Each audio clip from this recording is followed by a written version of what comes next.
Every parent teacher meeting అయిన తర్వాత రేయన్కి చిన్న ట్రీట్ ఇవ్వడం అయితే అలవాటు.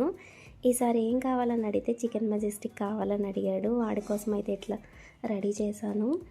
నేను కూడా యూట్యూబ్లో చూసే చేశాను, కానీ అయితే ఇంకా స్పైసెస్ అవన్నీ తక్కువ వేసుకున్నాను. ఎవరైనా ట్రై చేయాలంటే ట్రై చేసి ఎలా ఉందో చెప్పండి. స్ట్రిప్స్లా కట్ చేసుకుని సాల్ట్, పెప్పర్, కొద్దిగా కారం, మైదా, కార్న్ఫ్లోర్, ఎగ్ వేసి కలుపుకొని డీప్ ఫ్రై చేసుకుని పక్కన పెట్టుకోవాలి. తర్వాత ప్యాన్లో చూపించినట్టుగా గార్లిక్, చిల్లీస్, ఆనియన్స్ వేసి ఒకసారి ఫ్రై చేసుకుని కారం, పసుపు, ధనియా పౌడర్, గరం మసాలా వేసుకుని మిక్స్ చేసుకోవాలి. ఈ అయ్యే ప్రాసెస్లో ఒక 10 to 20 టైమ్స్ అయితే మా రేయన్ వచ్చి అయ్యిందా అని అడుగుతూనే ఉన్నాడు. బ్యాక్గ్రౌండ్లో వినండి వాడు ఏం చెప్తున్నాడు. సక్సెస్ అయ్యింది కానీ దాని మీద తెరి ఉండాలి. దాని మీద తెరి ఉండాలి లోపల. ఈ రెసిపీ మీకు నచ్చినట్టయితే లైక్ చేయండి. Thank you for watching.